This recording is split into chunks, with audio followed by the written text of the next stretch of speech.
con muchas jornadas juntos y todas son muy enriquecedoras. Así que, bueno, en lo particular y desde redes se lo quiero agradecer, porque siempre está bien dispuesto a acompañar. Y por otro Bueno, lado, muchas bueno, les gracias. quería contar un poco a todos de qué se trata redes. Para los que no saben, nosotros somos una ONG, la cual trabajamos el tema del autocultivo y del acceso al aceite de cannabis. Recibimos a muchas familias con diversas patologías, entre una de ellas trabajamos mucho con el autismo y el uso del cannabis en el autismo, así que por eso hoy esta charla es junto al doctor, que es la persona idónea, es el que sabe un poco más, para que se puedan llevar información. Así que bueno, los dejo con el doctor, que cada minuto de lo que dice es importante y suma para el que nunca tuvo contacto con el cannabis, para que se pueda llevar información hoy, y para los que sí estamos en el tema, siempre es lindo escucharlo y todo su conocimiento es enriquecedor. Así que Doc, te doy la palabra, bienvenido y gracias una vez más por estar con No, como nosotros. siempre, muchas gracias. Gracias a redes. Gracias. Y a todas las familiares, ¿no? A todas las familias. Así que, no sé si las filminas, ¿cómo arranco? ¿Cómo arrancamos? Listo.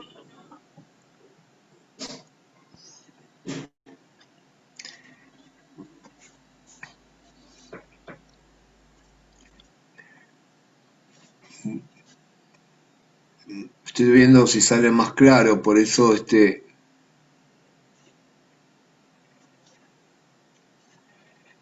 bueno, ante todo quería decir que el tema de... ahí va mejor, ahí va mejor, Bien. ahí, ahí va mejor. Primero, el problema que nos convoca es un problema de preocupación de salud pública.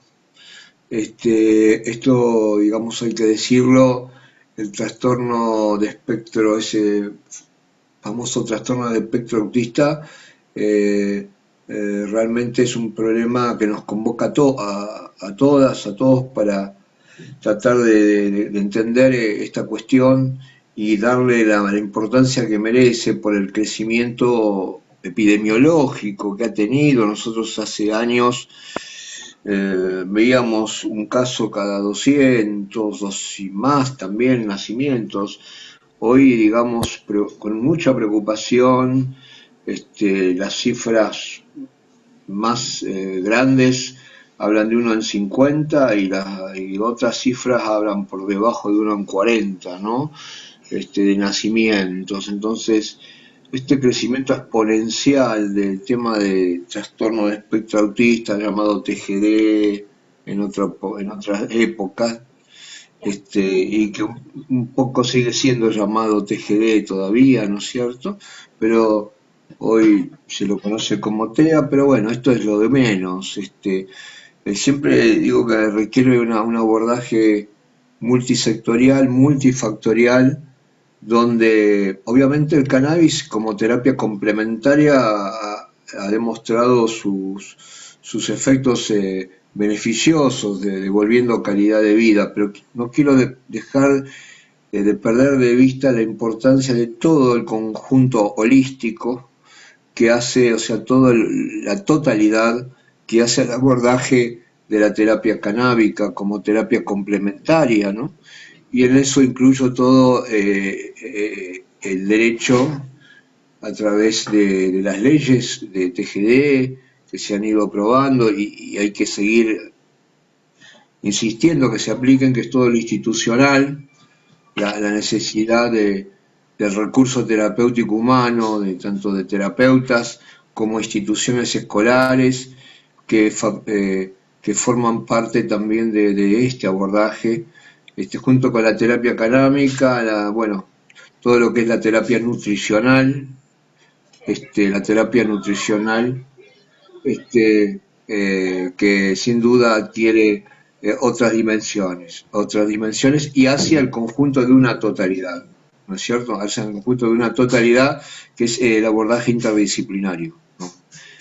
No quiero dejar de perder de vista ese aspecto.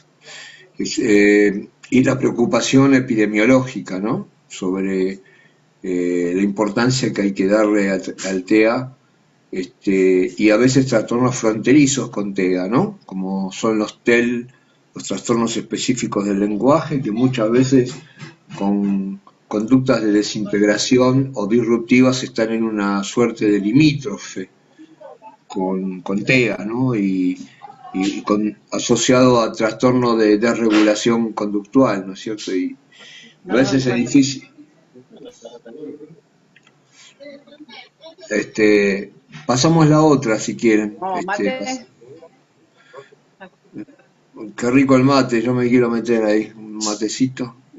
Bueno, Melgrano, simplemente para nombrarlo, es como un antecedente, fue el primero que promovió el cáñamo y el cannabis en la República Argentina. El cannabis se conocía ancestralmente 15.000 años antes de Cristo. Lo hicieron los chinos, los primeros fueron los que se familiarizaron con la planta y lo usaban con fines terapéuticos, y también con fines de fabricar ropa y también para fines litúrgicos, pero ya estaba descrito en la farmacopea china 3.000 años antes de Cristo, el uso del cannabis como recurso terapéutico, ¿no? Y ellos, bueno, había que interpretar los geólogos ayudaron mucho en esto a interpretar lo que querían decir estas escrituras, y bueno, y estas escrituras hablaban de personas satanizadas que en su situación caían en situaciones de excitación, de estados de posesión satánica, y esto hablaba de las crisis de excitación psicomotriz. Podemos hablar de una crisis disruptiva de la personalidad y podemos hablar de un ataque epiléptico, ¿no es cierto? O sea, realmente en la interpretación, y hablaba a su manera de cuestiones que en la forma de decir de la época, de esas civilizaciones, tenía que corresponder con una crisis, por ejemplo, desintegrativa, un trastorno desintegrativo y una crisis de excitación de un paciente, de una persona que está sufriendo este tipo de condición del desarrollo, como es el TEA, o podría ser en otros casos un ataque epiléptico o una crisis de dolor insoportable, ¿no? La siguiente, y bueno, y Belgrano fue el que habló del cultivo y las bondades. Esto lo quiero nombrar, no me voy a detener en esto, es la multiplicidad de usos de la planta. Es una planta realmente que de las 150.000 especies conocidas de plantas es la que más bondades terapéuticas tiene por su multifactorialidad, tanto en el uso sanitario, en el uso alimentario y en el uso también industrial. Esta planta pertenece dentro del grupo del cáñamo y del cannabis sativa L. El cannabis sativa L incluye el cannabis, tal cual como lo conocemos a la planta, y el cáñamo, ¿no? Que tienen morfologías diferentes, pero pertenecen a la familia del cáñamo. Y el cáñamo, no nos olvidemos que también produce cannabinoides y que es de utilidad también en todo lo que es, especialmente cannabinoides altos en CBD, ¿no? En cannabidiol, inclusive en las raíces, las hojas, el tallo, y a veces siempre decimos que los famosos primeros aceites de Charlotte no eran aceite de cannabis, eran aceites de cáñamo, por el alto CBD que tenía, ¿no? Y esto nos comentaban, ¿no?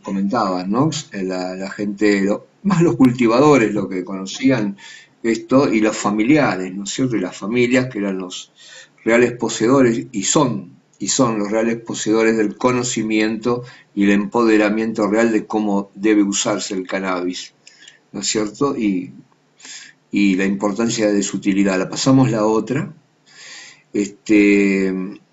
Seguimos con la otra. Bueno, esto ya quedó un poco en el tiempo, las variedades indicativa. Ya hoy se habla de 15.000 variedades de genéticas distintas, de híbridos, donde predomina tanto un cannabinoide como puede el CBD, otro el THC, en su momento en la forma más sativa se decía el THC, la forma más síndica era el CBD, pero hoy, digamos, esto no es así, hay más de 15.000 genéticas, donde es una planta, la verdad, muy rica en la producción de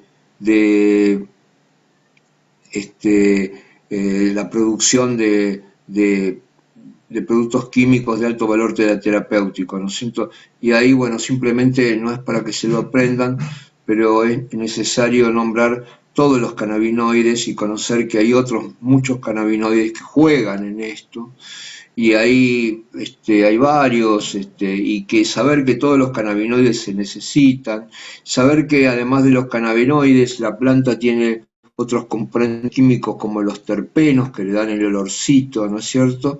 Ese olorcito característico que se necesitan para que estos productos o estos cannabinoides que fabrica la planta puedan ser utilizados con sus fines terapéuticos, ¿no es cierto? Pasamos a la otra. Bueno, y esto es lo que yo hablaba de otros productos como los terpenos que están no solamente en el cannabis, están en distintas plantas. El mirceno, el linalol está en la lavanda, el cariofileno, ahí no se ve bien, pero también está en algunas materias vegetales. El linalol, que lo usamos mucho como sedante y relajante, y eso es un complementario, por ejemplo, del CBD, junto con el mirceno y el limoneno, que son terpenos, son terpenos que son ese olor muy característico. Acá está el cariofileno, que también tiene muchas propiedades antioxidantes, bueno, como tienen todos, analgésicas, antiinflamatorias, ansiolíticas y antidepresivas, ¿no? Y inductoras de sueño. Todos estos terpenos que tienen una estructura química parecida a los cannabinoides, en realidad los cannabinoides junto con los terpenos y aún los otros compuestos químicos como los flavonoides, todo este conjunto son muchos derivados de los ácidos grasos, entonces muy derivado del ácido araquidónico, que es un ácido graso, por eso el vehículo de administración, especialmente en niños, es el aceite, ¿no? Pasamos a la otra. Bueno, acá la gran diferenciación que debemos hacer cuando hablamos de cannabinoides, hablamos de los fitocannabinoides que están presentes en la planta, o sea, son esa familia de productos del metabolismo de los ácidos grasos que genera sustancias que están fundamentalmente en la planta, en el cogollo, en la flor, en los pistillos del cogollo, ¿no? Los tricomas, donde están los más de 100 y pico de cannabinoides. Quizá un poco hoy siempre rescatamos bastante para el uso terapéutico en trastorno TEA el cannabidiol y el CBN. El CBD por sus caracteres ansiolíticos, tranquilizantes, relajantes, y el CBN como inductor de sueño, ¿no? Pero no nos olvidemos del THC, porque el THC también en su forma ácida, en crudo y a veces en macerados, potencia mucho al CBD y el CBN. Y aún el THC activado, o sea, activado que tiene ya propiedad psicoactiva, también es muy necesario, acompañado del CBD y de otras genéticas, para dar una puesta en valor a la terapia canábica aplicada en lo que tratamos hoy, que ya se empieza a reconocer en el trastorno del espectro autista, ¿no? En forma de aceites, porque hablamos de niños, la forma de vaporizada o la forma fumada, obviamente en niños aunque ojo que las formas vaporizadas las estamos tratando de probarlo en cuadros de desintegración y disruptivo y de excitación psicomotriz grave en autismo, ¿no? Y también otros cuadros de la regulación conductual y crisis psicóticas y crisis de psicosis, que antes estaba contraindicado, y sabemos que el producto del CBD junto con la vaporización de otros terpenos puede ayudar mucho a sacar de una situación aguda, porque sabemos que la forma vaporizada actúa en 1 minuto y medio y el aceite demora 2 horas y media, ¿no es cierto? Pero a veces, así como en patología como cáncer, dolor, y las más de 46 aplicaciones terapéuticas que tiene, obviamente usamos el aceite y el CBD. Algunos son más partidarios de las formas más activadas, otros de las formas ácidas, o sea, las formas más en crudo. Yo prefiero el CBD activado porque pasa rápido a la barrera cerebral, se ingresa más rápido al cerebro. La forma activada, o sea, decarboxilada, o sea, la activación con el calor, y esta planta. Ahora, esta planta, ¿por qué ponemos esto? Porque, bueno, vos podés extraer, purificar y hacer un símil sintético en un laboratorio. Y podés tener propuestas como el dronabinol, la nabilona, el marinol, que es THC, por ejemplo, o otros compuestos como el Sativex, que pronto estarán seguramente en farmacias, como el Epidiolex, que es puro CBD, o el Sativex, que tiene THC CBD. Pero nosotros acá en este aspecto cuestionamos que no se respeta la terapia canábica en forma integral. La terapia canábica, para que sea exitosa, debe respetar la totalidad de la planta y la totalidad de sus productos químicos. Es decir, desde el primer CBD hasta el último THC, pasando por los 103 cannabinoides y también los otros compuestos que juegan, como los terpenos y esas sustancias que son parecidas, que están ahí, que son los que dan el colorcito lindo a la planta, ¿no? Que son los flavonoides, que tienen también altas propiedades terapéutico-medicinales, como neuroprotectores, como facilitadores de la acción de los cannabinoides y de nuestros propios cannabinoides, que son estos que están acá, los endocannabinoides, que son los cannabinoides que producimos nosotros. Son los que producimos nosotros, que son derivados también de ácidos grasos, y también están presentes en ácidos como el ácido omega 3, también el omega 6, y están muy presentes, y son los endocannabinoides, o sea, esto que describió, por eso decimos que nosotros tenemos receptores para endocannabinoides, que actúan a un nivel determinado, hay muchos, los más conocidos como CB1 y CB2, quiere decir que hay receptores para sustancias mismas que nosotros producimos, que están en el cerebro y en la base del cerebro, y muy representativo en la médula espinal, pero también están en las vísceras y están en muchos órganos como el hígado, el páncreas, el vaso y todas las vísceras intestinales y el sistema inmunológico, o sea, todo lo que es... Y son sustancias que tienen homólogas con los fitocannabinoides, o sea que los endocannabinoides nuestros, llámense la marihuana que tenemos adentro, ¿no? Son moléculas mimetizadas con estos fitocannabinoides, ¿no es cierto? Y que actúan como toda sustancia interna sobre lugares que de la membrana celular para ejercer su efecto fisiológico, ¿no? Que en el caso y que en este caso conforman lo que se llama el sistema endocannabinoide, y que sin duda está emparentado con la regulación de funciones que son cotidianas a la vida. Es realmente lamentable. Yo me recibí en la Facultad de Medicina, como muchos colegas se recibieron en odontología, bioquímica y farmacia, y todo lo que tiene con ciencias de la salud, y nadie sabe lo que es el sistema endocannabinoide.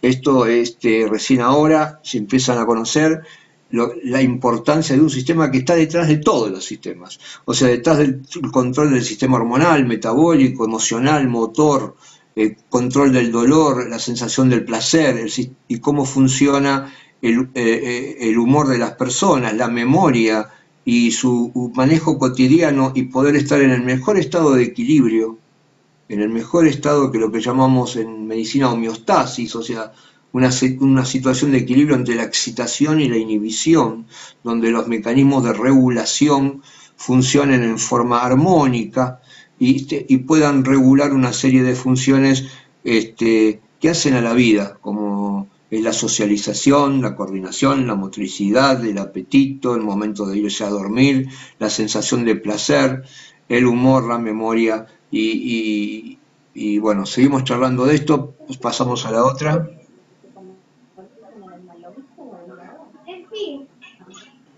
La otra, sí, la otra. Bueno, este es simplemente para nombrar este personaje, que es Rudolf Mechulam. Bueno, este era el más joven, el que estaba antes. Bueno, este es el actual, que es el mismo, que es el que describió el sistema endocannabinoide. Esta persona, digamos, hay que recordarla siempre. Hubo en su momento, cuando es como el padre del cannabis terapéutico, ¿no? Es el que le da la base del sustento científico, del uso biológico científico, y lo que estamos diciendo tiene un soporte importante desde lo fisiológico, desde lo científico, para el uso terapéutico, ¿no es cierto? Y acá tienen sus dos manitas, dos neuronas, una neurona que lleva el impulso nervioso, que es la neurona presináptica, para comunicarle a la otra neurona, que es la postsináptica, porque este espacio entre neurona y neurona se llama sinapsis, y hay un mediador químico que es el que hace a la neurotransmisión, que puede ser serotonina, dopamina, adrenalina, gamma aminobutírico, glutamato, cualquiera de todas esas sustancias que tienen que ver con la inhibición y la excitación, y que controlan todo este sistema de transmisión nerviosa en las 100.000 millones de neuronas que tenemos dentro del cerebro, que funcionan en circuitos funcionales, que regulan todo lo que es el comportamiento, el pensamiento, la regulación de los impulsos, el ritmo sueño-vigilia, la función visceral y el sistema inmunológico, el sistema metabólico. O sea, vemos un sistema que está detrás de la regulación de todos estos sistemas. Pasamos a la otra. Él lo describió en el 63, seguimos. Acá Mechulana hoy, que sigue laburando, esto simplemente para mostrar plantaciones que ya están en las potencias más poderosas como Canadá e Israel, ¿no es cierto? Y plantadas en forma en escala para producción masiva y llegada de especies de cannabis de accesibilidad, ya sea a través de las formas del autocultivo o la producción estatal, y también la producción de formas farmacéuticas tradicionales, ¿no? O la otra, seguimos.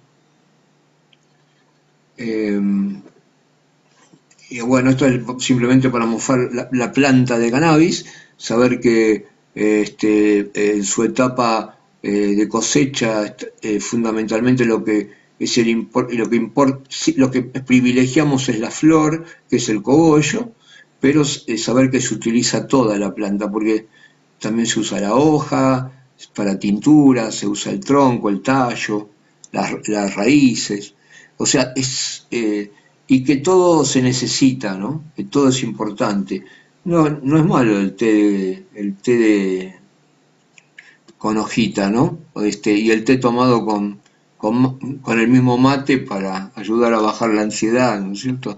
O sea, y porque acá hay mucho CBD en el tronco también, en la raíz también. Pasamos a la otra.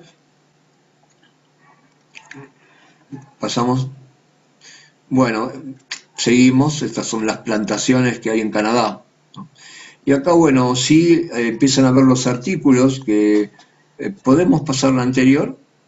Este, eh, donde hay un conjunto de Mechulan y todo su equipo, ya hacen todos los estudios de evidencia, y ahora han avanzado más porque esto es de algún par de años atrás, pero sabemos que han incorporado mayor población estudiando específicamente el cuadro de trastorno de espectro autista, y ha demostrado ellos la evidencia del 70% de mejoría, cómo vivían las familias, su calidad de vida. Estos se hicieron sobre casi 200 pacientes, ahora ya tienen casi 500 pacientes, y los porcentajes de mejoría son muy variables en distintos aspectos, pero fundamentalmente después de 6 meses de tratamiento, el porcentaje relevante en cuanto a mejoría en los síntomas, especialmente lo que es las crisis rupturistas de desintegración infantil, las crisis de desintegración, lo mal llamado crisis de rabieta, que son expresiones devaluadas de lo que llamamos el dolor del alma o el dolor espiritual, ¿no?, que sufren las familias cuando ven a sus hijos en una situación de excitación o en una situación que es incontrolable, o ataques de auto o heteroagresividad también, que generan un dolor muy fuerte. Yo le digo, la fibromialgia del alma es el TEA, ¿no? O sea, no, esto es una expresión muy mía, ¿no? Porque la fibromialgia sienten dolor por todo, las personas, se usa mucho también el cannabis, pero digamos, el dolor del alma es estos cuadros desintegrativos, como podría ser un ataque de una epilepsia refractaria también, ¿no es cierto? Pero se lo ha confundido y hasta se lo ha devaluado como síntoma, ¿no? Y las familias se lo cuentan como algo muy doloroso. Pasamos el otro cuadro. Pasamos, seguimos. También esto está siendo trabajado y tiene sus fundamentos. No me saques lo anterior. ¿Podemos volver antes? Todo lo que se está trabajando en la Universidad de Nápoles, que también es muy importante, sobre el fundamento de la acción terapéutica sobre el TEA y cómo funcionan sobre los canales específicos del sodio, potasio, el calcio, como en las membranas celulares, y los niveles especialmente de sustancias que son nuestros endocannabinoides, cómo están implicados en todo este proceso y cómo su acción está debilitada, ¿no? Y especialmente los niveles de cannabinoides como la anandamida, que son cannabinoides que nosotros, anandamida es alegría, le decimos, ¿no? Como es el 2-AG, que son sustancias que producimos nosotros y que son los fundamentalmente protagonistas de ese sistema endocannabinoide. Pasamos a la siguiente. Seguimos. Hoy se sabe que el sistema es un nuevo objetivo terapéutico para el tratamiento del autismo. Esto lo están diciendo los canadienses. Déjalo ahí, no, es igual. Están diciendo no solamente la gran potencia de este tema, que nació con la escuela de Mechulan, pero ya sabemos que Eitan Russo y otros investigadores están fortaleciendo su aplicación terapéutica y su recomendación, ¿no es cierto? Sin duda, si hay síntomas que uno como objetivo terapéutico debe tratar de lograr, es que ese niño, generalmente la población niño o niña es dominante en varones, es más o menos 3-1, 4-1, ¿no? No es exclusivo de los varones, pero la dominancia es muy alta en varones. Evidentemente este es un trastorno genético con una explicación también de algún detonante ambiental, un detonante ambiental que habrá que sería bueno estudiarlo desde el CONICET, desde el lugar que amerita esta enfermedad, y qué pasa con el ambiente y cuáles son las situaciones desencadenantes que hacen que un gen esté alterado y altere toda esa función que hace a la vida, ¿no?, cotidiana. Acá es para decirte que se habla mucho del CBD, sobre sus bondades antiproliferativas, tumorales, antibacterianas, hoy y antivirales, y hoy se sabe que algunas cosas con el COVID y el CBD, pero esto es otra discusión, pero sabemos las bondades del CBD para evitar la contagiosidad del coronavirus. Se está estudiando en Canadá, ¿no? Y después, bueno, la mejoría de los trastornos de ansiedad, los trastornos de angustia, el insomnio refractario, bueno, pero el CBD no podría actuar si no tiene todos estos actores presentes, que son CBDs en distintas maneras y otros cannabinoides necesarios para que ayuden a mejorar esa respuesta terapéutica. Lo mismo que siempre decimos los terpenos y los flavonoides presentes, son todos necesarios. Yo no puedo aislar solamente esta molécula, presentarla aislada, quizá tenga algún beneficio, y es posible, pero aislada, sin la presencia de todo el complejo funcional, de todos los cannabinoides presentes, no es posible sostener en el tiempo los beneficios terapéuticos que tiene. Pasamos, por favor. Seguimos. Bueno, eso es importante, efecto séquito, justamente es lo que estamos diciendo. Para que pueda tener la terapia canábica una función genuina, una función terapéutica, sostenible en el tiempo, además de distintas genéticas, debe respetar todos los cannabinoides, los flavonoides y los terpenos, ¿no es cierto? Estas dos familias químicas que provienen también, son derivados de las grasas, de los ácidos grasos. Los cannabinoides vienen por otro lugar, pero también son todos de familias emparentadas. Entendamos que la planta es muy generosa en la producción de sustancias químicas, pero no son los cannabinoides solamente, sino son los terpenos también, son los flavonoides y son el conjunto.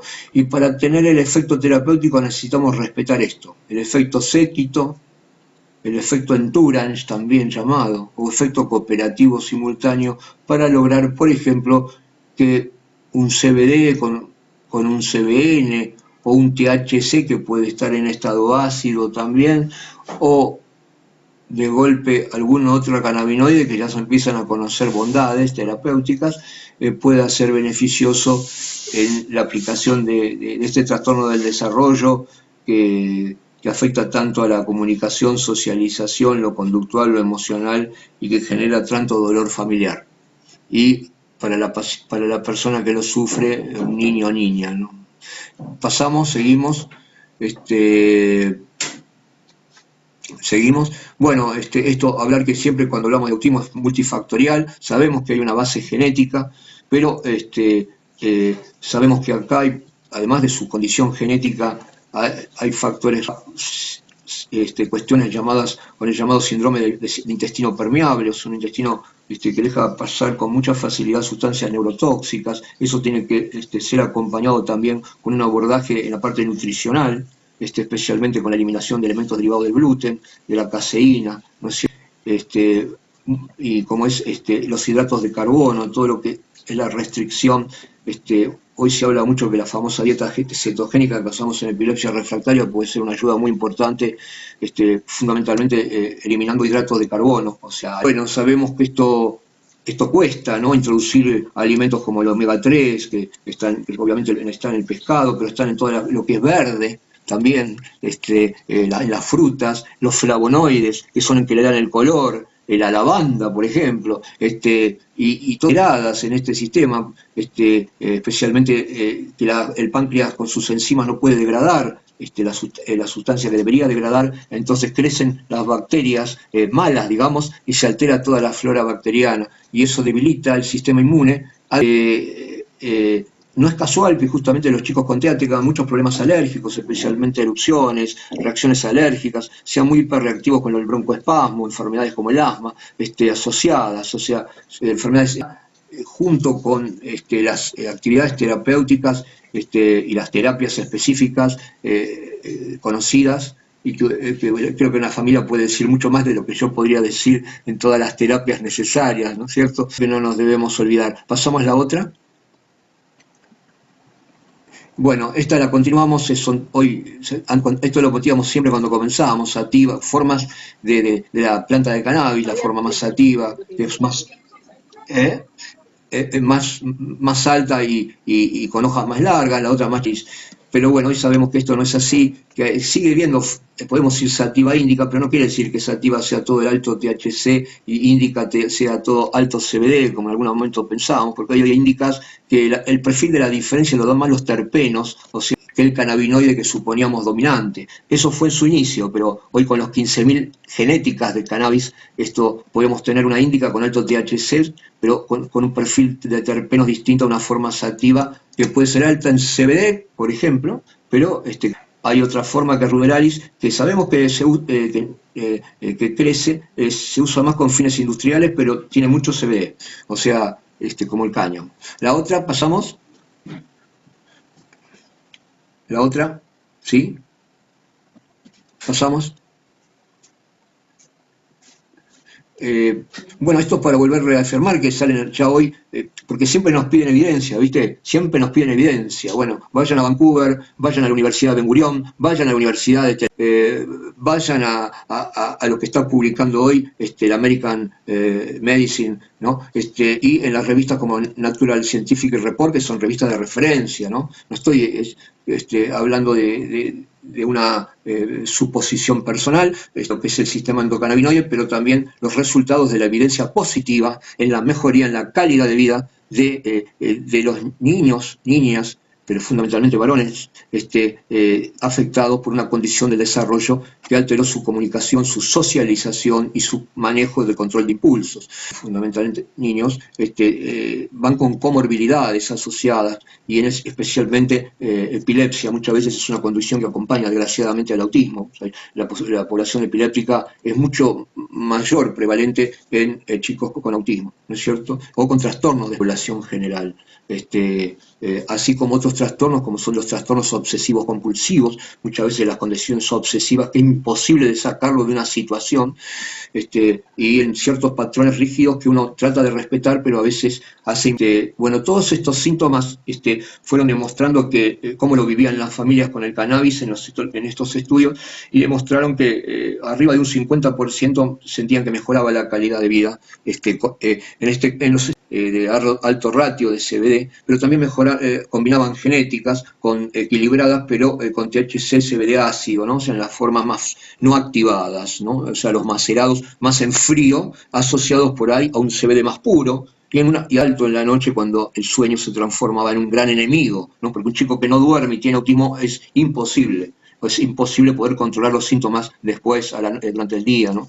Entonces, ya no dormir desorganiza, realmente desarticula un grupo de familia. Hay familias del cannabis, al menos volvieron a recuperar una estabilidad y un equilibrio emocional de una familia que hace 10 años que dormían salteado, 2 horas, 3 horas, y bueno, y de golpe, o al menos hay una sustancia que hay que buscar las genéticas, hay que buscar el saco a medida, ¿no? Hace el saco mucho beneficio a esta condición o trastorno del desarrollo que afecta la comunicación, la socialización, lo conductual y lo cognitivo como consecuencia de la afectación en general, salvo cierta condición autista como es la otra. Pasamos, seguimos. Bueno, acá están todos los reportes internacionales que están, yo los dejé, inclusive sobre los reportes científicos que hablan justamente cómo el cannabis y todo el sistema endocannabinoide, que es el GABAérgico, el GABA y el glutamato, son neurotransmisores, eso que mostrábamos con las lo que tenía Mechula, ¿no? Las dos terminales, controlando la excitación y la emisión y manteniéndola en equilibrio. La claudicación, justamente, de este sistema, la acción de los sistemas excitatorios e inhibitorios, hace que justamente es por distintas caminos lleven al desequilibrio y este equilibrio necesario. No nos olvidemos que también que están relacionados con la conducta social, que es la famosa antidiurética o vasopresina y la oxitocina, que intervienen en el circuito del placer y en el control emocional justamente, y el sistema endocannabinoide la regula también, y que tiene que ver con el control de los sistemas que hacen un neurotransmisor eléctrico y un neurotransmisor intermedio. Y fundamentalmente en este caso el neurotransmisor es la dopamina y la serotonina. Justamente estos dos sistemas dopaminérgicos y serotoninérgicos, o sea, son afectados en este tipo de enfermedad. La otra, por favor. Seguimos. Esto simplemente para, bueno, una antes, no, me posás una antes nada más, una antes. Bueno, estas son las sustancias muy emparentadas que tienen que ver con los cannabinoides. Los cannabinoides son derivados de ácidos grasos, produce canábicos, y otra vía que produce no cannabinoides. Y hay una vía que es el ácido fenólico, que usa dos tipos de vías, el ácido oliveico y el ácido divarínico. O sea, la vía fenólica de los compuestos aromáticos, los núcleos químicos cerrados, es donde derivan vemos que hay más de 102, 103 canábicos, ¿no? Y hay otra vía que no produce, que es la vía de los no fenólicos. Fundamentalmente son derivados del ácido graso y especialmente el ácido araquidónico. ¿Seguimos?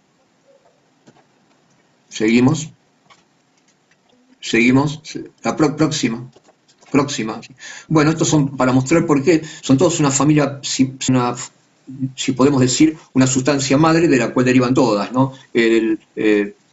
Justamente el tetrahidrocannabinol es un poco la sustancia madre de la planta de cannabis y de la cual derivan todos los 100 y pico, aunque se dice que hoy el CBG, o sea, el cannabinoide, la sustancia madre del cual derivan los 100 y pico de cannabinoides. Y esto es un poco como cualquier medicamento, ¿no? El diazepam, la droga madre, puede tener el alprazolam, el levetiracetam, el lorazepam, el clobazam, el clonazepam. Bueno, cada sustancia tiene un parecido en su parecido químico. Esto simplemente para mostrar las 146, las 46, o por lo menos reconocidas, aplicaciones terapéuticas. Obviamente no me voy a referir, pero ya, digamos, el área anímico, psicopatológica, en todo lo que tiene que ver con los beneficios en los trastornos de ansiedad, en los cuadros depresivos, en los cuadros psicoactivos, en el estado de shock postraumático emocional, en el control del estrés, ¿no es cierto? Que alguna vez se llamó esquizofrenia infantil, que alguna vez se llamó, pero era trastorno del espectro autista, ¿no? Y ya estaba descrito por los norteamericanos ya desde el 2012, desde el 2013, ¿no? Pasamos la siguiente. Esto simplemente para mostrar que para mejorar un síntoma necesitas varios cannabinoides. Los que están arriba son los beneficios terapéuticos, que son más de 46 beneficios terapéuticos. Y acá está ya como tranquilizante, con manejo de psicosis, supresión de espasmos, supresión de los cuadros de ansiedad. La próxima. Seguimos. Y bueno, acá también, por ejemplo, ya se sabe que hay otros cannabinoides y los terpenos, ¿no? Por eso, por ejemplo, para mejorar un cuadro antipsicótico, un cuadro antidepresivo, el inalol, el merceno, que tiene un efecto tranquilizante. Lo mismo que el efecto ansiolítico es el CBD, pero el inalol, el limoneno, que son terpenos muy importantes. O sea, le puede dar un aceite de cannabis rico en CBD con lavanda, por ejemplo, con romero o con cúrcuma, que están altos en terpar el cuadro de estado disruptivo conductual, que tanto daña la calidad de vida. La próxima, por favor. Sí. Bueno, la otra que está mejor. La próxima. Bueno, acá simplemente para decir dónde están los cannabinoides, esto que descubrió este genio llamado Rafael Lución, que tiene que ver con el control emocional, es la que está por encima del puente que une los dos hemisferios cerebrales, que es el cuerpo calloso. Arriba hay una circunvolución que forma parte con el hipocampo, o sea, sobre la habilidad, la emoción, la coordinación, junto con el cerebelo y los ganglios de la base. Los ganglios de la base, junto con la corteza cerebral, cumplen una función primordial en el control del impulso, de las emociones, del sueño-vigilia, y del control de la coordinación motora, del lenguaje, directamente involucradas con lo que nos interesa mejorar como síntoma para mejorar la calidad de vida. Estas son áreas de relevo y de coordinación y cómo llegan los impulsos al cerebro. Muchas veces en estos chicos hay una grave desintegración sensorial y esto atraer los impulsos fallan. Y ahí hace que lleguen esos impulsos a la corteza cerebral en forma desorganizada y no en forma sincronizada, no los puede entender, no los puede interpretar y los síntomas son la consecuencia, la intolerancia a estímulos auditivos, visuales o cambios bruscos, ¿no? Entonces toda esta situación es un alto padecimiento, ¿no? Donde están los receptores de las sustancias canábicas que nosotros producen en el pulmón, en las vísceras, y también ahí es para representar un tipo de receptor que es el CB1, y hay otro que es el CB2. El CB2 está más en el sistema inmunológico, ¿no? Los huesos, pero también en los huesos está el otro receptor CB1. Los receptores, para que me entiendan, es la cerradura, y el neurotransmisor. Pasamos la otra. Perfecto, doctor, lo voy a interrumpir un minuto porque ahora se nos va a cortar la transmisión en vivo en el Facebook, así que le queremos decir a 5 personas que ahora se va a cortar la transmisión, pero en 5 minutos la vamos a retomar y el doctor va a continuar su exposición. Aprovechen para, no sé, ir al baño, preparar el termo, para el mar, volvemos. Bueno, ahora les voy a compartir la pantalla para que el doctor siga exponiendo.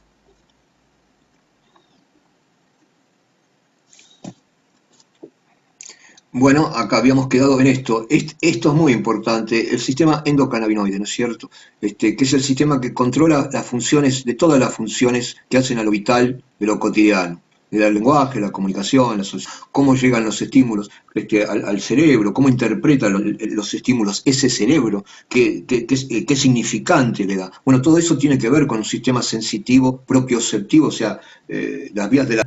y que pueda tener una imagen correcta. Todo esto está controlado por este sistema. Si bien hasta ahora siempre se habló de los sistemas serotoninérgicos, o sea, de los mediadores, la dopamina, la noradrenalina y el glutamato, y los sistemas inhibitorios de GABAérgicos, nunca se dijo que existe. Y esto es lo que tenemos que tratar de familiarizarnos y empoderarnos en el conocimiento. La próxima, cuando podamos. Bueno, esto es simplemente para decir de cómo funciona este sistema que descubrió Mechulam. Justamente él lo que hizo fue un búlgaro judío que salvó su vida milagrosamente en la Segunda Guerra Mundial. Se instaló en Israel, después se dedicó a la biología molecular y al estudio de las plantas. Le llamó la atención una planta que usaban tan ancestralmente, que se había usado hasta el siglo XIX y después quedó relegada y a través de un prohibición. Y se interesó por ver qué sucedía con esa sustancia que mejoraba tantas funciones al mismo tiempo, es decir, que te permitía en una persona afectada por una alteración como la que hoy nos convoca, un trastorno de espectro autista, cómo podría mejorar distintas funciones, el sueño, el humor, la coordinación, la impulsividad, en personas con dolor, bueno, además de eso, un efecto antidepresivo, de estimulación del apetito que puede aumentar reflexo, como puede ser un complejo VIH-Sida de paso. La única planta que tiene tantas funciones al mismo tiempo, ¿no? O sea, analgésica, antiinflamatoria, antidepresiva, ansiolítica, inductora del sueño, relajante,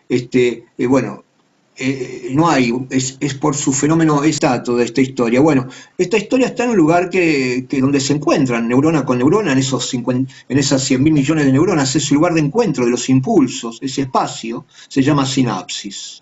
Y bueno, esta sinapsis al cerebro también por las vías ascendentes o por las vías descendentes de la respuesta. Es el lugar de encuentro de los terminales nerviosos, se llama sinapsis. Y para que esta neurona le dice a esta, para que mande el impulso, se necesita un transmisor químico que actúa sobre canales que generalmente son calcio, sodio, potasio, y producen potenciales eléctricos que generan después un potencial de acción que viaja ya sea para mover un músculo, ¿no? o para estar coordinado, por ejemplo, o tener un discurso coherente, o recibir los estímulos de afuera y poder organizarlos.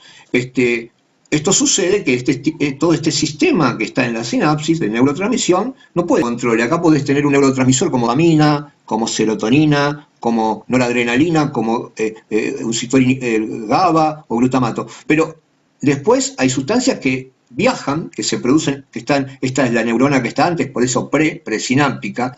Entonces viajan sustancias que producen la postsinapsis, que son estas que están en azul, y avisar un receptor que está en la anterior, que es el CB1, puede ser el CB2 también, pero el CB2 dijimos que está más nervioso central, y están en las terminales presinápticas. Pero estas sustancias que se liberan y que actúan sobre estos receptores son los que llamamos endocannabinoides, son los que regulan todo este funcionamiento, los módulos endocannabinoides. Conocemos dos, la anandamida y el 2-acetilglicerol, ¿no? O llamado 2-AG. Se sabe que hay 3 más que estarían implicados en este funcionamiento, pero a los títulos fácticos nos interesan este funcionamiento del sistema endocannabinoide. Esto es lo que describió Rafael Mechoulam, cuando hizo los estudios en ratas, a veces robando y a veces obteniendo de maneras no santas materia orgánica de gendarmería, 63, 64, el joven Mechoulam era bastante travieso también, entonces, pero él quería demostrar que teníamos THC adentro. O sea, que teníamos endocannabinoides propios que regulaban, y bueno, vio que él marcó el antes. Él lo llamó CB1, CB2, ahora sabemos que hay muchos más, y habló entonces dijo, bueno, pero si se fijan en receptores propios, yo no fabrico sustancias para afuera, siempre un receptor tan difundido como está en todos lados, para sustancias que vienen de afuera. Siempre lo fabrico para sustancias, como toda funcionalidad, sustancias propias. Bueno, esas sustancias propias son nuestras propias hacemos, entonces, ¿cuál es la conclusión? Que las cannabinoides que produce la planta justamente son la llave para entrar igual y que mimetizan el componente de los endocannabinoides. Y actúan que fortalecen, puede estar alterado ese famoso equilibrio por alguna situación, como en este caso un descontrol entre la excitación e inhibición y que el sistema endocannabinoide propio está fallando. Entonces cuando le damos cannabis, ya sea en distintas cepas, en distintas genéticas, actúa. Y bueno, acá hablamos de los dos receptores, el CB1. El CB1 dijimos que fundamentalmente está en el sistema nervioso, en la médula espinal. El CB2 está más que nada en hígado, está en las vísceras también, pero ahí se ve. Los dos están en todos lados, pero en el sistema nervioso central, y el CB2 en todo lo que es el funcionamiento visceral e inmunológico. Acá de nuevo, este es el control de una sinapsis. Estas bolitas son los neurotransmisores que actúan en la transmisión de la presináptica a la postsináptica, transmisores que son la llave para el THC, puede ser el CBN, el cannabinol, o el tetraído cannabinol, el THC, o el CBN, o el CBD, que actúan estos dos, pero tiene otros receptores propios, triangulitos en amarillo y en verde, y encajan como cerradura en el mismo receptor, que después encaja un cannabis que le damos de afuera, que es para fortalecer la modulación y el equilibrio de este sistema. La próxima. Bueno, esto es cuando queríamos demostrar los mismos resultados en epilepsia, también y en distintas aplicaciones. Y yo quiero hacer un comentario, porque cuando empezó esto, empezó con la epilepsia refractaria, pero ahí los familiares con chicos con TEA, y no necesariamente con epilepsia, vieron que los chicos con cuadros epilépticos, usando altas dosis o en base a CBD, mejoraban su conducta, su socialización, su comportamiento. Entonces dijeron, bueno, si sale de una observación familiar, y esto era fundamentalmente porque tenía que ver con la recuperación de un equilibrio del ser que hablábamos antes. La otra, por favor. Bueno, siempre los primeros trabajos fueron sobre epilepsia. Pasamos. Bueno, esto simplemente para manejarle. Esto quiero igual decirles, si bien nosotros hablamos en epilepsia, de poblaciones, no pocas, de 500 familias, de 500 casos que mejoraban en celeste la calidad de vida, y un 13% era notorio la mejoría. Había un porcentaje de fracasos, nunca de nada, no existe nunca la panacea, sino que siempre lo que describían las familias que tenían mejor contacto social, que tenían mejor coordinación motora, que podían dormir, que podían volver a estar en un restaurante y compartir en una mesa, podían ir a ver una película, todas que fueron descritos en esos cuadros, después se pasó, o sea, es como que esto que fue descrito en encefalopatías epilépticas catastróficas, vieron la importancia también que tenía en otras áreas del desarrollo, y si tienen, lo explican después en Mechula, en Vancouver, en Canadá, y en varios estados norteamericanos, y empiezan a ver los reportes de mejoría en los mismos patrones de lenguaje, comunicacional, social, en estos los chicos con esta condición del desarrollo, ¿no es cierto? Tenían toda la razón, y hoy TEA es un recurso terapéutico, el cannabis, buscando como siempre el traje a medida y la genética, que es variable, insisto. La próxima. Bueno, esto sí tiene cierta importancia. Estos son los efectos adversos al porcentaje de efectos adversos que puede ser vómitos, náuseas, sedación, aumento de peso, irritabilidad, zumbidos, ansiedad, insomnio, efectos paradojales.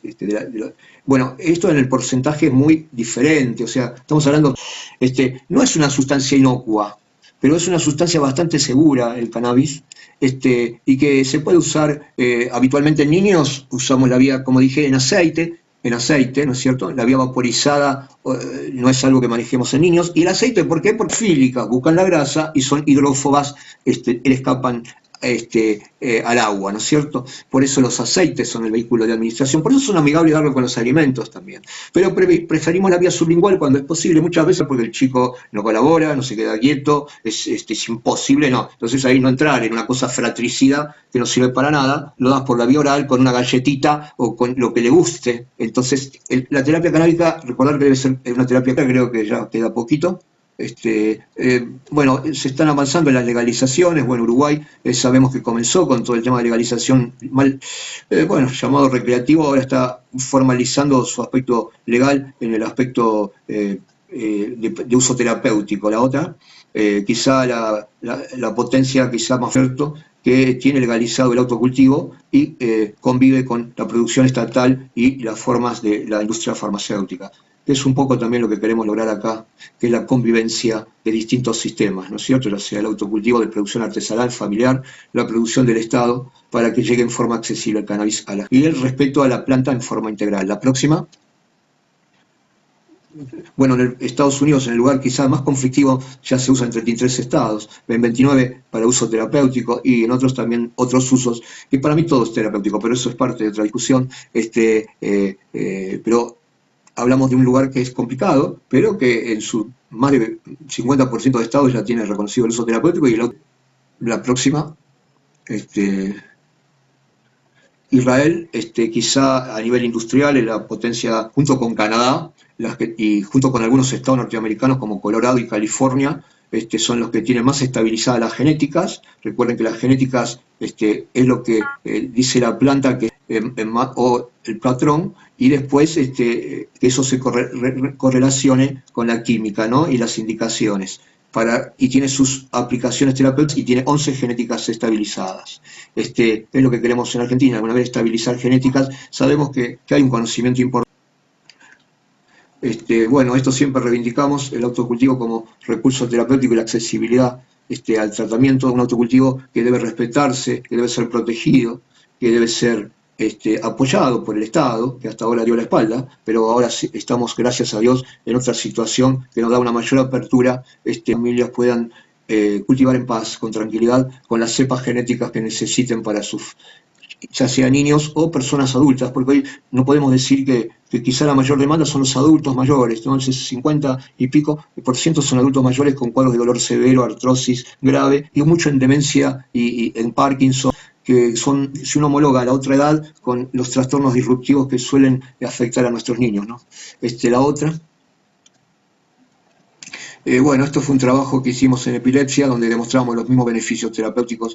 Y esto ahora estamos tratando de hacer un trabajo en TEA, en trastorno espectro autista, es preliminar, y encontramos un porcentaje muy similar justamente en todo lo que tiene a la calidad de vida de las personas, o sea, la mejoría del sueño, de la estabilización de su conducta, de su control conductual y comportamiento, de la posibilidad de compartir una mesa, festejar un cumpleaños, incluirse socialmente, incluirse en la inclusión institucional. Uno busca primero la inclusión social, después busca la inclusión educativa y después busca la inclusión laboral. Entonces, esa es la lucha, ¿no es cierto? Y por eso el cannabis es una pequeña parte de esa lucha, que es un complejo interdisciplinario, ¿no es cierto? Donde intervienen todo el equipo terapéutico y también obviamente lo que es alimentación nutricanábica. Nosotros no sabemos que a veces la alopatía es necesaria, no, la terapia canábica es una terapia complementaria, no es ni sustitutiva ni alternativa, pero lo que hace muchas veces es que nuestros pacientes llegan con 3 o 4 fármacos y es poder reducirlo al menos a calidad de vida,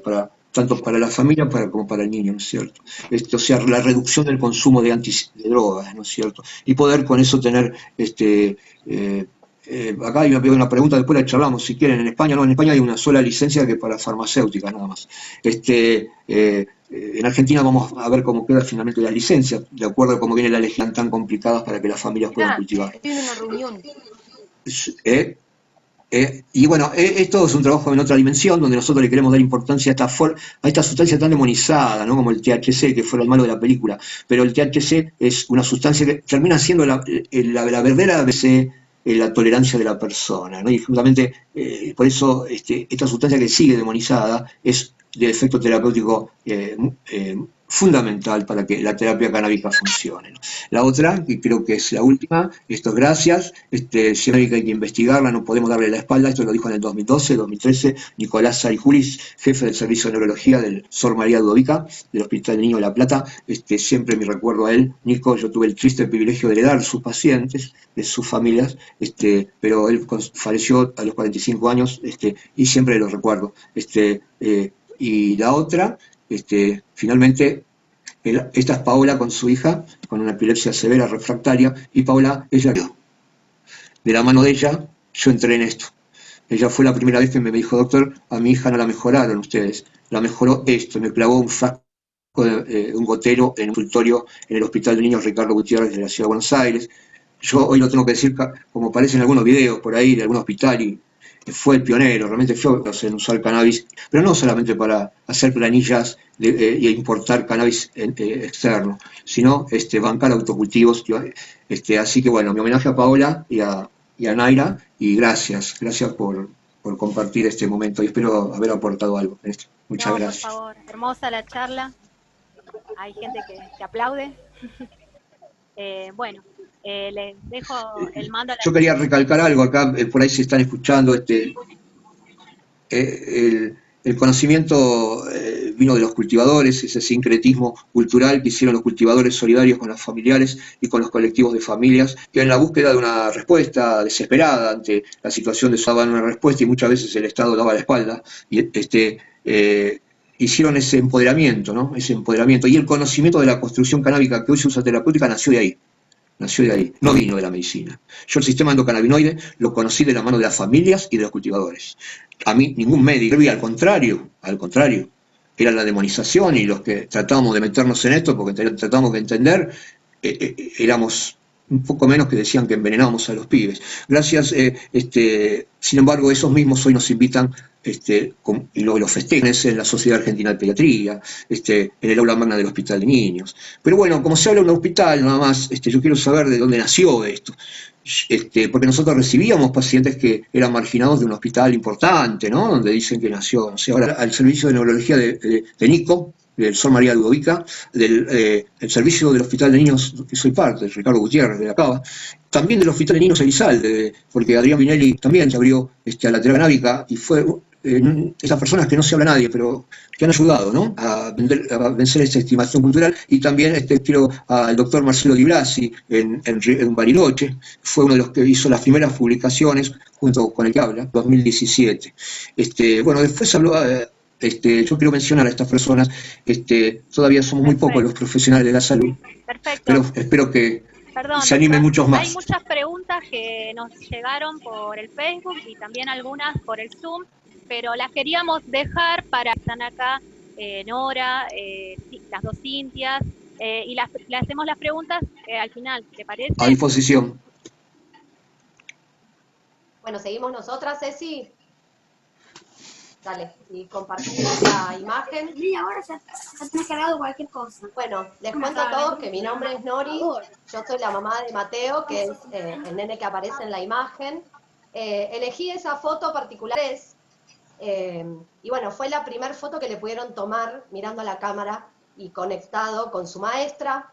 Su maestra fue la que detectó los primeros alertas, no respondía a su nombre, no jugaba con sus compañeros, así que 6 meses, esta foto es 6 meses después de haber empezado a consumir cannabis, ella estaba muy emocionada, así que esta foto tiene un significado muy especial para mí, porque fue una de las primeras fotos que le pudimos tomar mirando a la cámara. Y bueno, les voy a contar como muy brevemente cómo llegamos al cannabis. Mateo mismo, junto con el diagnóstico, llegó la indicación de risperidona por el nivel alto de hiperactividad que él tenía y de poca conexión. Su neurólogo de cabecera era el doctor Tovares, así que yo cuando salí del consultorio me asusté del diagnóstico, sino también de que nos sugerían medicar a nuestro hijo con una medicación psiquiátrica.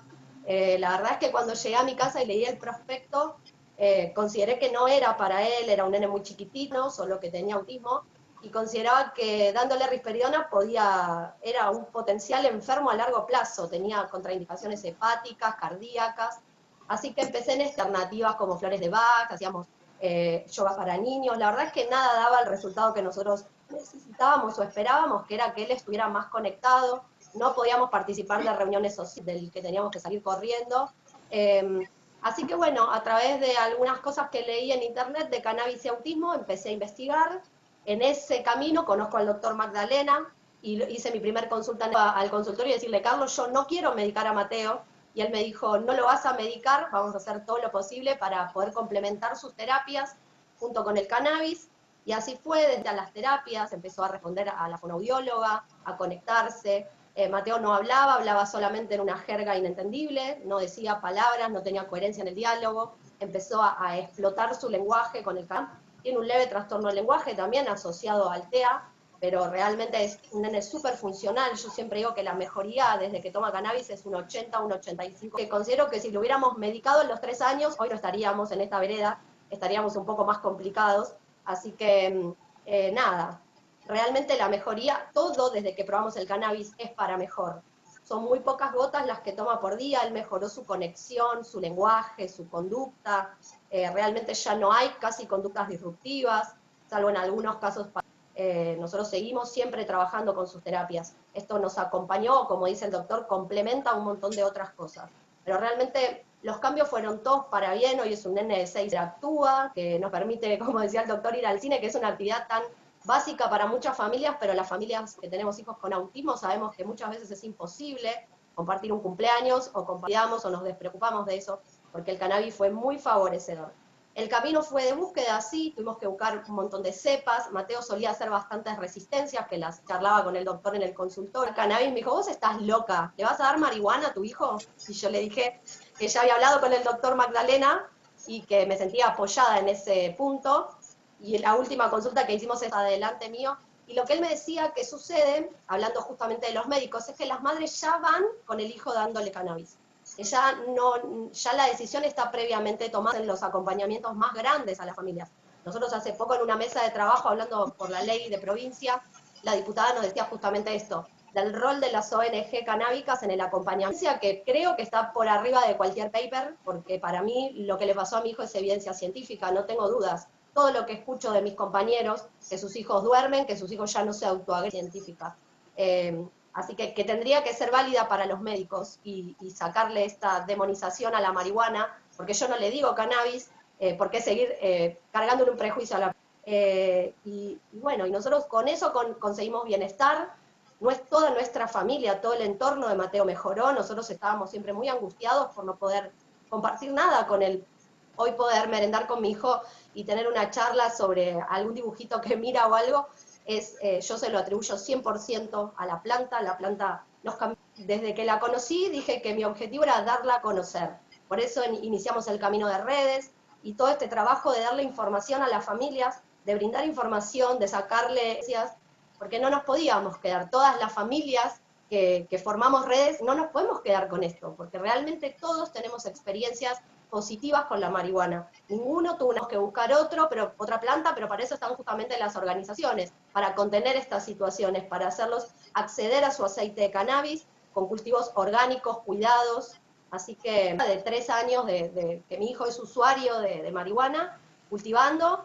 Por suerte pudimos ser acompañados por un médico, muchas veces no se da esa posibilidad. La verdad es que conocer a Carlos para nosotros familias, por eso tenemos que luchar por una ley, tenemos que todos acompañar para que los médicos se formen y puedan acompañarnos y puedan en este camino orientarnos y podernos hablar de una cosa. Te dicen, y bueno, dale cannabis, si querés dárselo, dáselo, pero no saben qué dosis, no saben si es CBD, todo lo que Carlos explicó antes. El 90% de los neurólogos, que son los tratantes de nuestros hijos, no lo conocen. Abriendo un cambio de paradigma enorme, porque Argentina está trabajando en 2 leyes, en 2 formas de regular el cannabis, la reglamentación de la ley 27350, que es la de y nos dejaba a todos afuera, y hay una ley provincial en la que se está trabajando, porque también esto de la ilegalidad nos pone en un lugar horrible, nos pone a la altura de un narcotraficante y somos familias, apenas que a un narco. Y nosotros somos familias, estamos cultivando la medicina de nuestros hijos o de nuestras madres, y nada más lejano a un narcotraficante en nuestra postura.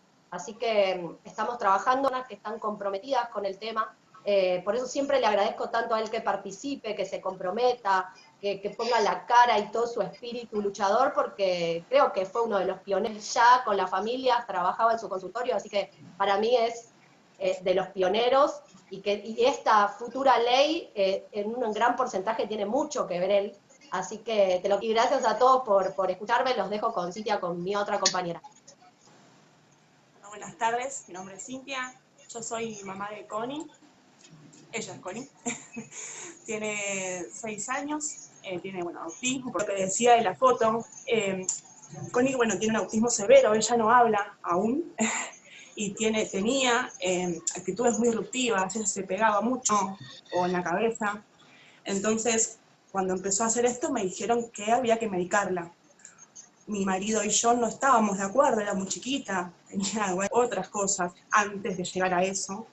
Así que, nada, empezamos a averiguar.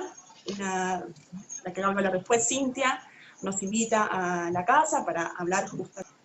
Cuando comenzamos a darle el aceite a Connie, probando, también como decía Nora, en cuanto a ver si estaba bien, si no. Nosotros empezamos sin médico primero, esa es la realidad, porque lo empezamos. Después de probar, me acuerdo que un 24 de diciembre, este fue el año pasado, la llamo a Cintia y le digo, Cintia, fue el primer año, la primera Navidad, que Connie pudo disfrutar con él. Pudo juntarse con mis sobrinos y con sus hermanos y ver los regalos y ver a Papá Noel y no ponerse mal por los ruidos. Ella también apábamos las Navidades nosotros, ni por de nuevo. Entonces fue la primera vez que pasó. Yo le digo a Connie, Connie, vení, y viene. Ella siempre fue una nena de conectar, ser social, del abrazo, del beso. Nunca pierda esa conexión que tiene en diciembre. A nosotros nos modificó eso. Yo no recuerdo cuándo fue la última vez que Connie se pegó contra la pared. Y que yo no lo recuerde implica que pasó hace mucho tiempo.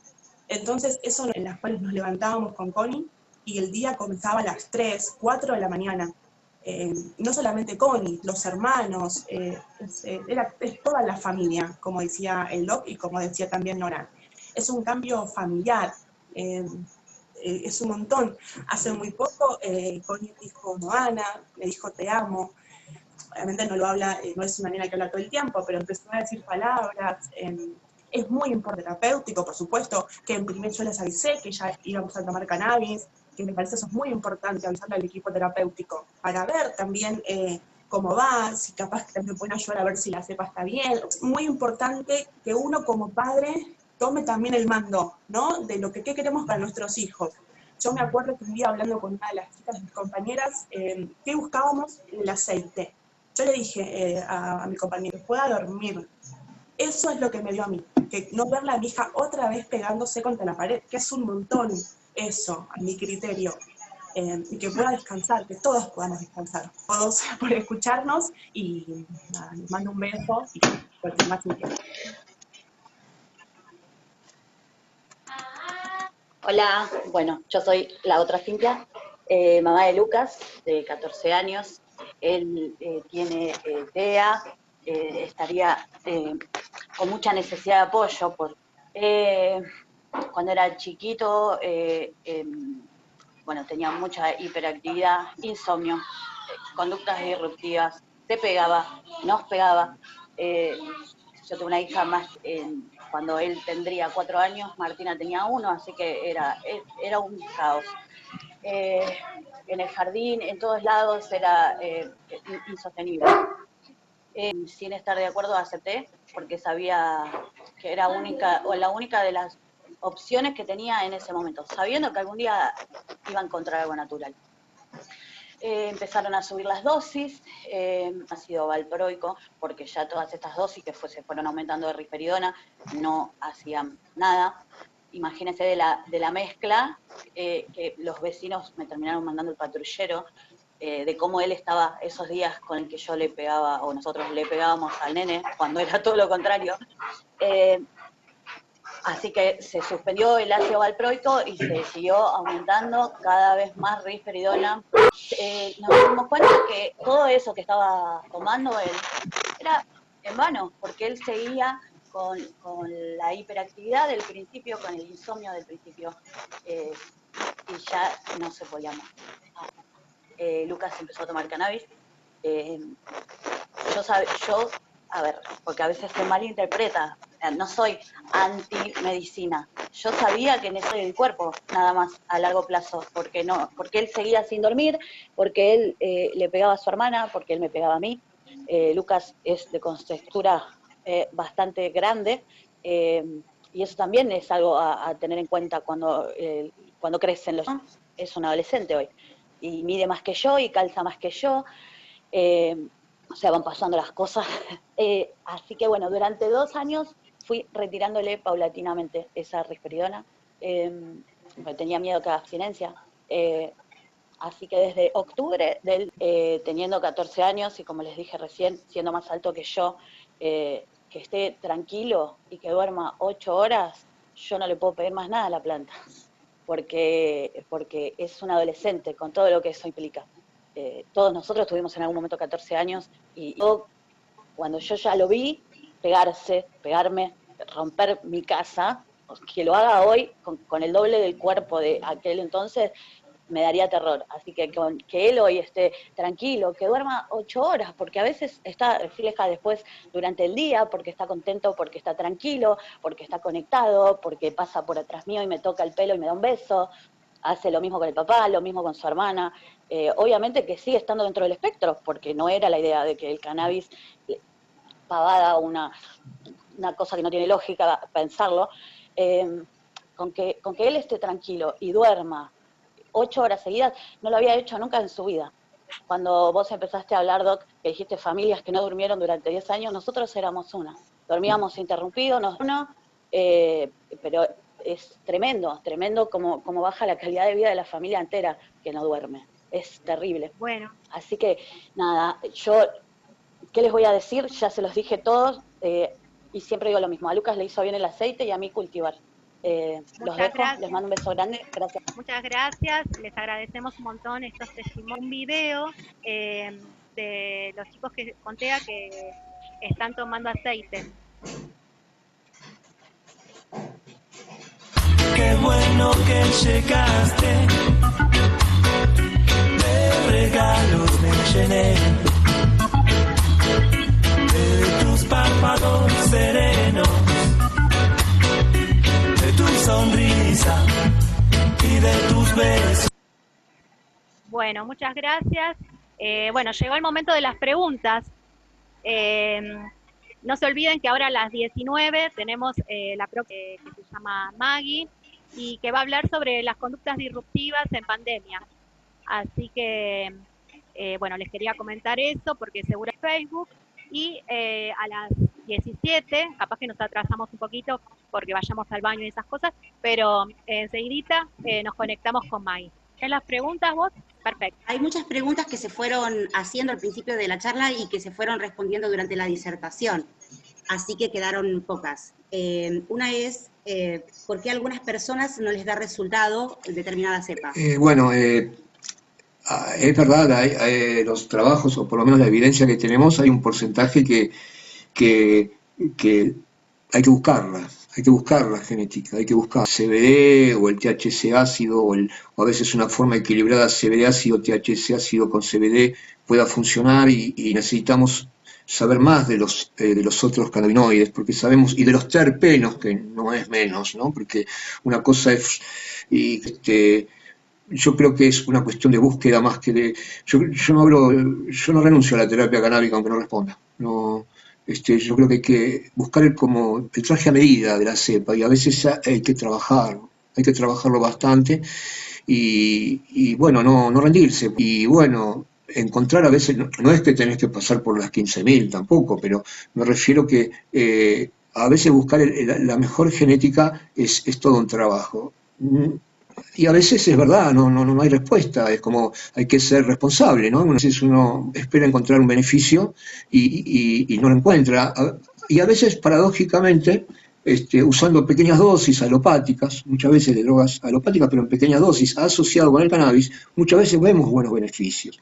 O sea, como decimos, la medicina no es mala palabra, o sea, y muchas veces encontramos en la asociación sinérgica, con pequeñas dosis de medicaciones alopáticas, una respuesta muy favorable.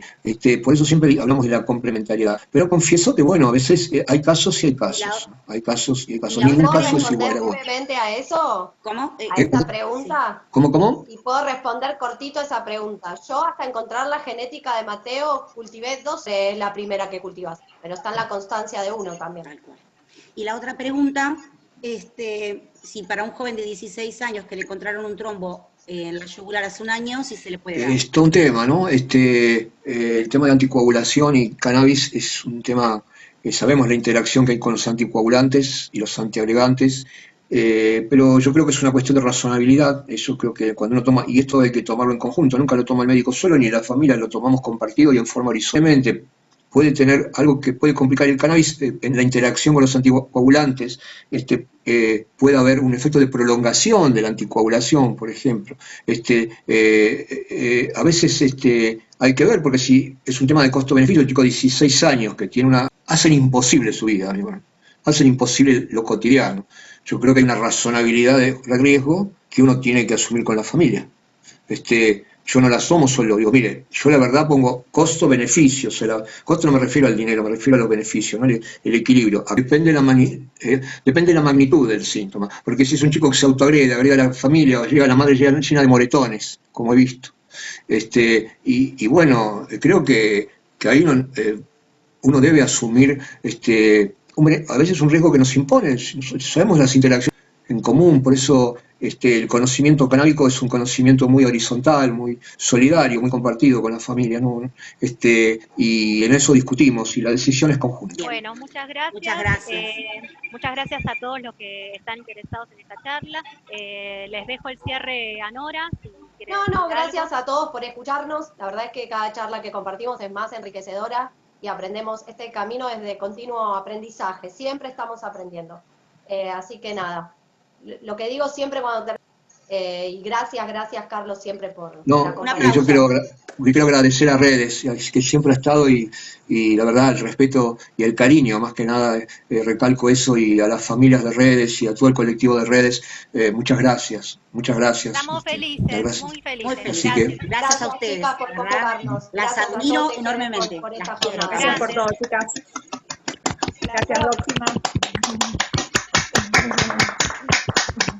Bueno, nos vemos en un rato. Sí, le pedimos a Cintia si nos puede sacar del vivo, del Facebook, y la grabación si es posible. Salimos y también. nos volvemos a conectar, ¿no? Si cambia el Gracias. operador.